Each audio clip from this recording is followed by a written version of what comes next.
this is my, what do they call this? A lead line. And all it is, I've got a video on here if you search for lead line. All it is a little line that you use to work out what the depth of the water is. As you can see, the little wooden beads I've used are rotting already. Oh gosh, in fact that one, yeah, it was almost cracking, that one was. They denote the 5 meters, and then I've got little knots denoting every meter.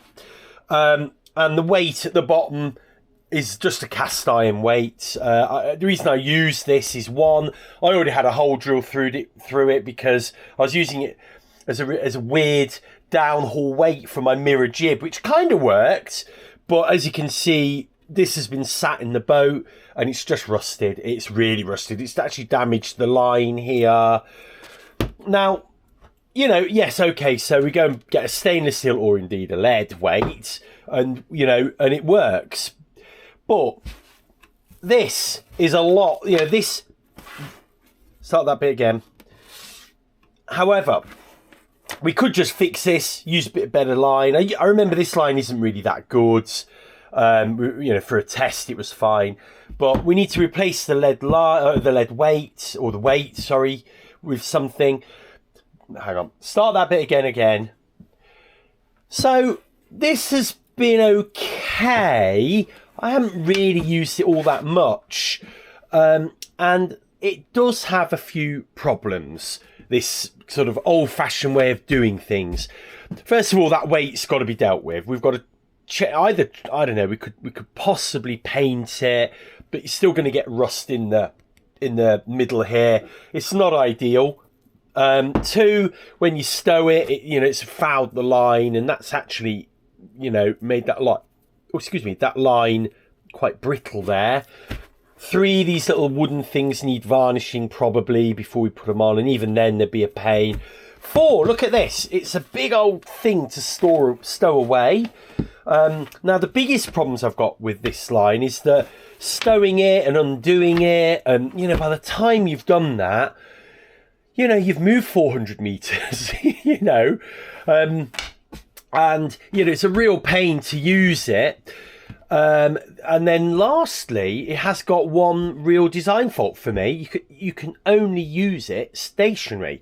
If you're moving along, it actually pulls the line behind you. So it will never drop and hit the floor. It kind of just floats up, you know, and I think the force from it pulls it up. So you've either got to be sailing really slowly or ideally stationary, which isn't ideal in our sort of modern world of electronic sort of navigation. You know, we should be able to get a reading as we go along. So here's the old. I've actually got this. Let me go and get the box because I've already 3D printed something for it here. Here's the box, and this is actually I think it is just quite a Chinesey product, but it's called Lucky Laker WiFi Fish Finder.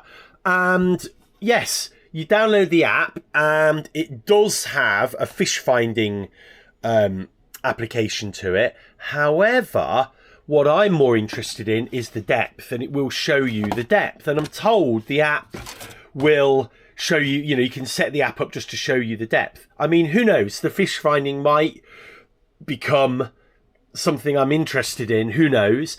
And I think it does show you a little bit of a terrain bottom. Can we get a bit closer there as well? So to make it work, it's Wi-Fi. You have to download the app and connect it all up, and it's this little green ball, and it has a screw top. Oh, it's got a big rubber seal on it. It has various different screw tops to it, and you can switch it on and set it up. I think you can also screw something in here as an extra antenna or something like that. And then all you do, really, ideally what you do is you tie it up.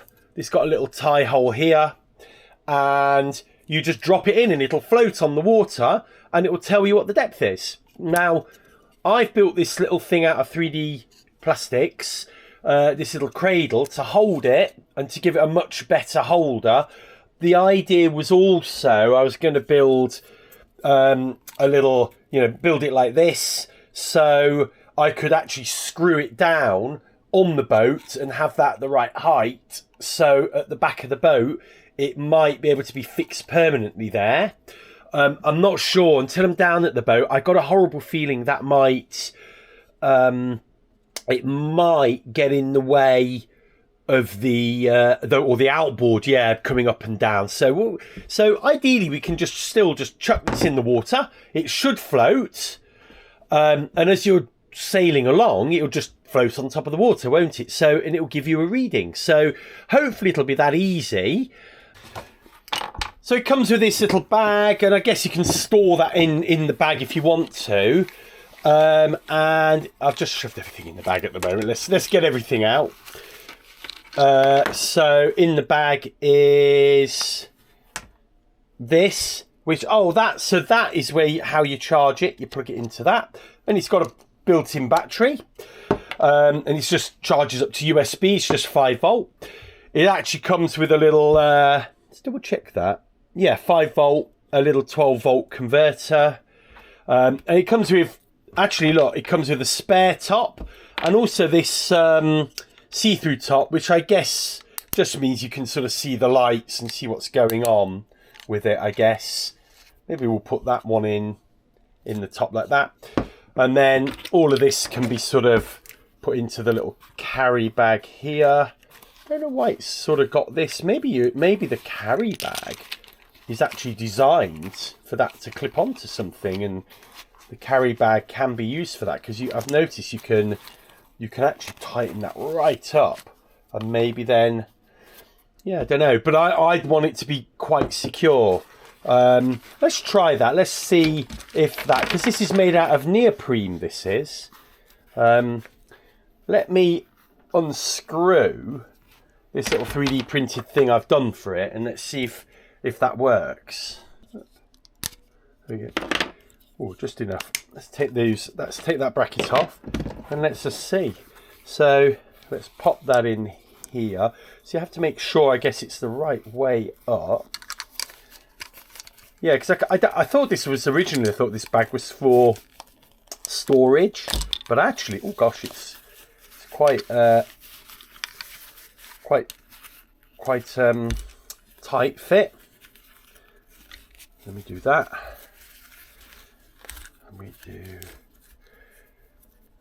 that. Now, if we tied those together, we'd have quite a tight fit there. This isn't going to fall out. I think you actually leave it in here, and then you can clip that onto whatever you need to clip it onto, and it'll float in the water. So, that's interesting, isn't it? That must be how it works. So, there we go. Maybe we won't use this, maybe we will. I don't know. We've got both solutions now anyway. But this hopefully will give us a very fast way of, finding out what the depth is in the water. I have found on the sea, you do need to sort of, you need to know, especially when you're motoring, you need to know, quite quickly sometimes what your depth is, and knowing what your depth is, not only do you need to know the depth when you're in shallow water and you just, don't want to hit the bottom, but also it can be an essential way of navigating and fixing a position, because on the charts, where the lines are, where the depth is, and if you know roughly where you are and you know roughly what your depth is, then you know that you're somewhere along a line, and then you only need one fix to work out whereabouts on that line you are. Okay, you don't need that if you're using electronic navigation, but it's always worth, it's fun, and it's also worth knowing, in case things fail. So there we go. Oh, by the way, it was £60, this was. It was on offer at the time. I have seen them for as much as 100 odd quid, and I think there was one place for 50, but I think it might have been Alibaba, and it was like 30-day postage. I don't like doing that. So yeah, this, in theory, it works really well. I think when we're down at the boatyard, we'll go and dip it in a few places, see if we can find, see if we can get it to work, and yeah, give it a test. But there we go. Lucky Laker WiFi fish finder. Here's this West Systems 655K repair kit. Now what this is epoxy, but it's flexible. And I'm told this is the stuff if you want to stick this kind of stuff together. So if you look at the instructions on here, you see use plastics, HDPE, LDPE, ABS, PVC, polycarbonate, and Hypalon. So metals, glass, masonry, fiberglass, and wood. So it sticks everything together, but it cures sort of rubbery. So it has flexibility. So it's ideal for, sticking inflatable things together. So what we're going to do, we're going to take these little test patches. I think we're going to have to take this new one. This is the boat PVC. And what we'll do, we'll take some of this. This is the repair PVC I'd like to use. I've noticed it's not so thick, is it, that? But not to worry. Right, it's a 1-to-1 mix. So I suppose we can just do this like we normally do. Let's get a little piece of this card, because we literally need the tiniest piece. One side always comes out at a faster rate than the other, doesn't it, on these things? But I think as long as you're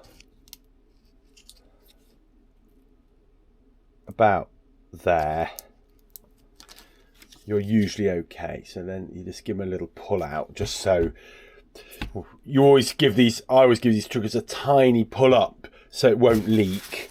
Give them a good clean, and then you've got a really good chance of this lasting next time you want it, you want to use it. Right, as usual, I haven't read the instructions, but blend for full 2 minutes. Gosh. Okay, so we do this for 2 minutes and then apply it. So I will see you in 2 minutes time. So that's about 2 minutes. And now we're just going to rough up the surfaces a tickle. It does say 80 grit, but I've not got 80 grit. I've got 240 grit.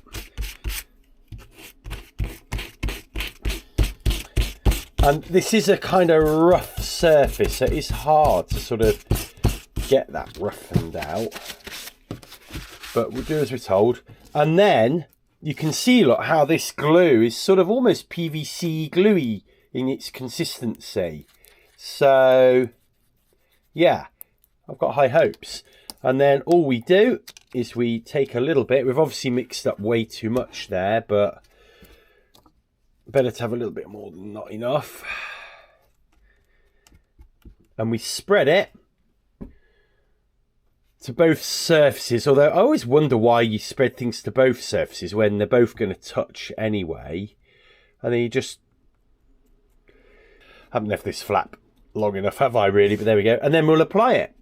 See what happens. There we go.